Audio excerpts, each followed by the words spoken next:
আসসালামু আলাইকুম।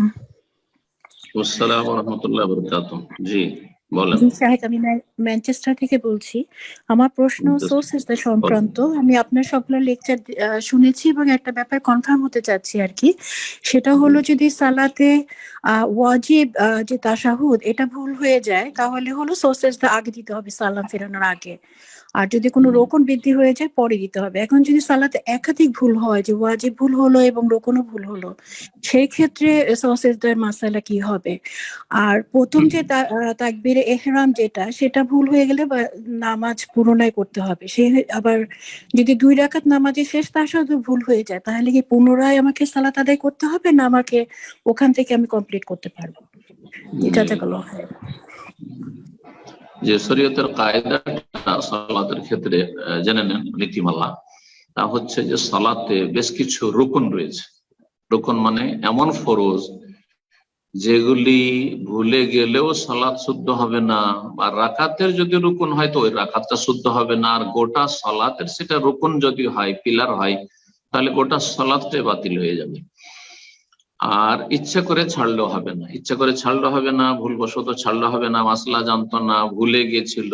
তারপর তিনটি ক্ষেত্র তাহলে, একটা হচ্ছে ভুলে যাওয়া, আর একটা হচ্ছে ভুল করা, মাসলা জানতো না, আর একটা হচ্ছে জানতো তারপরে ভুল করেছে। তিন অবস্থাতে কোন রুকন যদি ছুটে যায় আর সেই রুকনটি যদি গোটা সালাতের একটি রুকন হয়, যেমন তাকবীরে তাহরিমা প্রথম তাকবীর তাকবীরাতুল ইহরাম, অথবা তাসলিমা শেষখানে সালাম, তো তাহলে এইরকমই তাশাহুদ, তো তাহলে সালাতটাই হবে না, তাহলে সালাতটাই হবে না।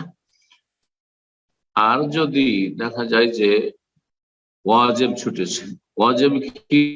ওয়াজিব হচ্ছে 8টি ওয়াজিব, এমন কিছু ফরজ কাজ, সেগুলো ফরজ কিন্তু সেগুলো রুকন নাই, সালাতের পিলার নাই, সেগুলোকে আরকান বলা হয়নি। এটা হচ্ছে সূক্ষ্ম পরিভাষা।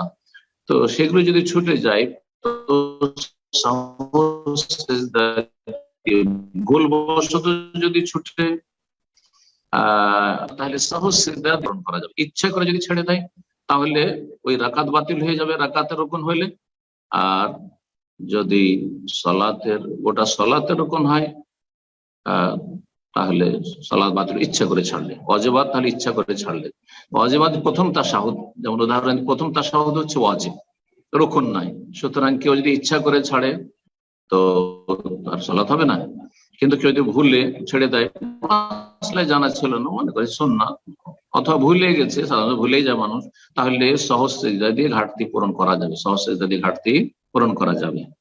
আর একটি কথা ওখানে ছুটেছে রুকন বলতে গিয়ে, যে রুকন যদি গোটা সালাতের হয়, ওর উদাহরণ দিলাম সালাম অথবা তাকবীর তাহরিমা, আবার তাশাহুদ, শেষ তাশাহুদ। কিন্তু যদি সেটা হয় রাকাতের রুকন, গোটা সালাতের রুকন না, রাকাতের রুকন, যেমন রুকু, যেমন প্রথম রাকাতের সেজদা, প্রথম রাকাতে 2 সেজদা আছে, এক সেজদা ছুটে গেছে, একটা সেজদা হয়েছে, তাহলে ওই রাকাতটা মাইনাস হয়ে যাবে, ওই রাকাতটা মাইনাস হয়ে যাবে, ঘাটতি হয়ে যাবে। এই হচ্ছে সালাত সম্পর্কে। সুন্নাত যদি ছুটে যায় তাহলে সহজ সিজদা করা মুস্তাহাব, জরুরি নয়, আর নেকি কমবে, কিন্তু তাতে সালাতের কোনো ক্ষতি হবে না, সহজ সিজদা জরুরি নয়। তো আশা করি আপনার যে প্রশ্ন ছিল মোটামুটি প্রশ্নের উত্তর হয়ে গেছে। আর এই কায়দার ভিত্তিতে আপনি বুঝতে পেরেছেন যে কোনটা ছুটে। হ্যাঁ, আরেকটা মসলা জিজ্ঞাসা করেছেন বিশেষ ভাবে, সেটা হচ্ছে যে 2 রাকাত সালাতের যে তাশাহুদ রয়েছে, 2 রাকাত একটি তাশাহুদি রয়েছে, যখন একটি তাশাহুদ আর সেটাই শেষ আর সেটাই প্রথম, সুতরাং সেটি রুকন, সেটি যদি ছুটে যায়, তাশাহুদ না পড়ে, তাহলে সালাত হবে না, বা ওই বৈঠকে না বসলে সালাত হবে না, কারণ রুকন এটি।